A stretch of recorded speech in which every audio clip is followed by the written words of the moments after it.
નમસ્કાર, news for કાઠિયાવાડમાં આપનું હાર્દિક સ્વાગત છે। હું છું હિના। અમદાવાદ શહેરના મેઘાણીનગર આઈજીપી કમ્પાઉન્ડમાં 171 Air India Boeing plane crash થયું છે।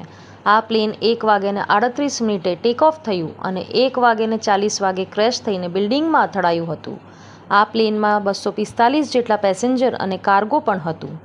પ્લેન ક્રેશમાં 50 લોકોના મૃતદેહોને બહાર કાઢાયા છે, જ્યારે આ સંખ્યા હજુ પણ વધી શકે એવી આશંકા છે। ઈજાગ્રસ્ત અને મૃતદેહોને હોસ્પિટલ ખસેડવામાં આવ્યા હતા। હોસ્પિટલમાં ચારે તરફ અફરાતફરીનો માહોલ જોવા મળ્યો। એર ઇન્ડિયાની ફ્લાઇટ નંબર AI 171 અમદાવાદથી લંડન જઈ રહી હતી। તેમાં કુલ 230 મુસાફરો હતા, જેમાં 169 ભારતીય, 53 બ્રિટિશ, 7 પોર્ટુગીઝ અને 1 કેનેડિયન નાગરિકનો સમાવેશ થાય છે। બાકીના 12 ક્રૂ મેમ્બર હતા। જ્યાં પ્લેન ક્રેશ થયું તે મેડિકલ હોસ્ટેલના 50 ઇન્ટર્ન ડોક્ટર સહિત સ્ટાફના મોત થયા છે।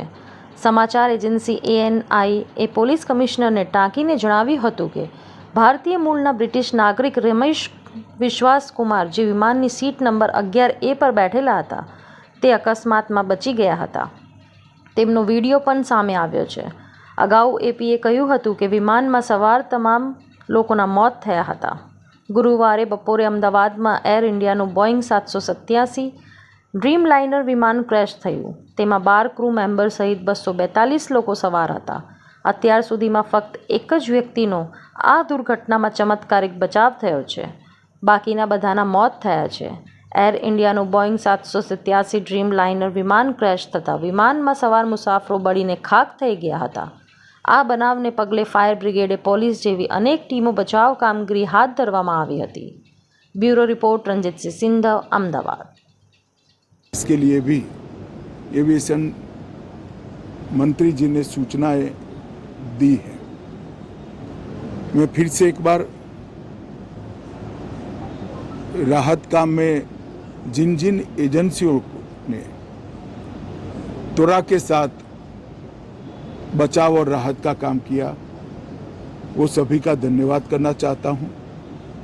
और फिर से एक बार जिन्होंने अपने परिजनों को गंवाया है, हताहत हुए हैं, वो सभी को मनपूर्वक संवेदनाएं व्यक्त करता हूँ।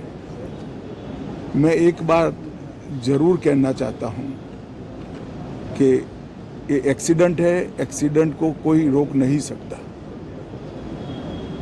परंतु 365 दिन 24 घंटा इस तरह की घटना के लिए प्रशासन का जो अलर्टनेस है, उसकी कसौटी उसी वक्त होती है जब ऐसी घटनाएं होती है।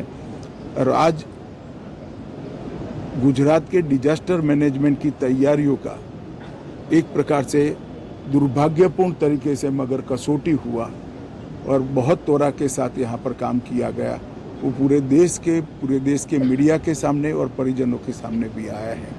अंत में मैं फिर से एक बार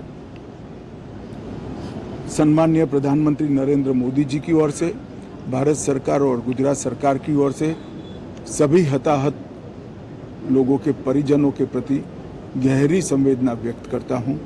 धन्यवाद।